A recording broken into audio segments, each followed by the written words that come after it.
Bienvenue dans ce tutoriel en vidéo dans lequel je vais vous indiquer comment effectuer un virement depuis un compte bancaire à l'étranger ou de la zone XAF, la zone CFA d'Afrique centrale sur un compte Swing. La première étape consistera à aller chercher les informations nécessaires à ce transfert et ces données se trouvent dans votre compte Swing. Un transfert quel qu'il soit sur votre compte Swing peut être effectué avec n'importe quelle licence, ainsi qu'en période de gratuité. Tout commence par le bouton « Recevoir des fonds ».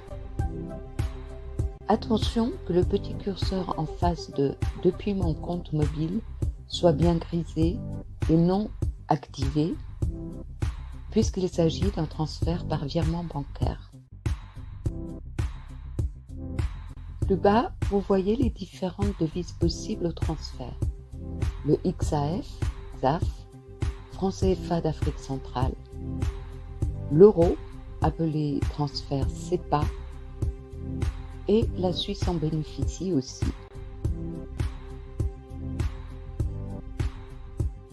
Attention de bien effectuer un virement CEPA en euros et non en CFA puisque la banque intermédiaire se situe en Europe. Ce sera idem pour la devise USD. Si le compte se situe aux États-Unis, vous effectuerez un virement en dollars, en GBP si le compte se trouve dans la zone Grande-Bretagne.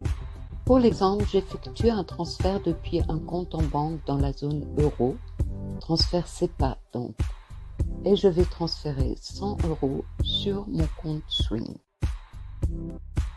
Cette nouvelle page n'est là qu'à titre indicatif. Elle ne déclenche aucun virement ni aucune attente de virement de votre compte Swing. Vous pouvez d'ailleurs la consulter autant de fois que vous le souhaitez, puisqu'elle vous informe du taux de change des différentes devises proposées. Swing ne taxe aucun frais de quelque devise que ce soit. S'il devait y en avoir, ils seront indiqués par le montant brut du virement dans le compte en banque duquel le transfert est effectué. Donc, pour 100 €, je recevrai exactement 65 596 francs CFA sur mon compte Swing. Comme indiqué, le change est celui du jour. Les instructions de transfert sont celles à renseigner dans les champs adéquats du compte en banque.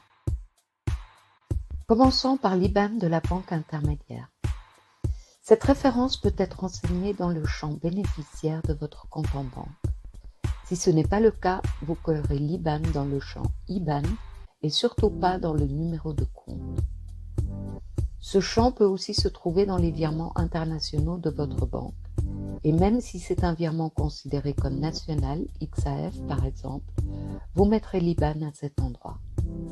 L'acronyme IBAN signifie d'ailleurs International Bank Account Number. Il contient toutes les informations nécessaires de votre compte de cette banque intermédiaire. Pour la plupart des banques, l'IBAN suffit à renseigner le code SWIFT automatiquement. Si toutefois le champ SWIFT restait vide, il est indiqué pour y être copié. Nous avons ensuite la référence bénéficiaire, qui est votre identifiant Swing.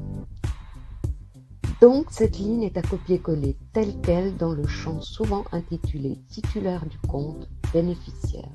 Nom, idem pour le prénom s'il est demandé, recopier-coller la même ligne entièrement, et etc.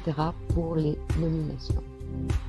Vous n'indiquerez surtout pas votre nom et prénom, uniquement cette référence qui est l'unique identifiant que Swing reconnaîtra.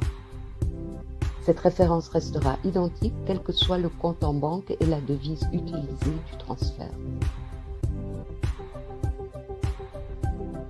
L'intitulé référence est celle du virement et comme il vous est indiqué en bas de page, veillez à bien l'inclure dans tout transfert que vous effectuerez. Attention aussi de bien indiquer la dernière que vous avez consultée, car si pour une raison quelconque vous refaites la procédure, l'avant-dernière devient obsolète. Le champ de la référence est aussi nommé différemment selon la banque de laquelle le transfert est effectué, par exemple, information du virement, commentaires, références, etc. Enfin, vous avez le bouton Partager qui vous permet tout simplement de partager toutes ces informations, soit à une personne qui effectuera le transfert, bien veiller à l'informer de la procédure, soit pour vous-même afin de copier-coller ligne par ligne dans les champs adéquats de votre compte en banque si c'est par e-banking que vous effectuerez ce transfert. Le canal du partage est au choix selon les applications que vous avez sur votre appareil, telles que Telegram, SMS, WhatsApp, Mail, etc. Nous allons encore juste effectuer un passage par un transfert depuis un compte en banque de la zone CFA d'Afrique centrale. Ce qui changera, et ceci à chaque fois, c'est le taux de change bien sûr, le code pays de l'IBAN de la banque intermédiaire, le code SWIFT de la banque intermédiaire et la référence du virement. La procédure sera la même pour tout transfert dans les autres devises.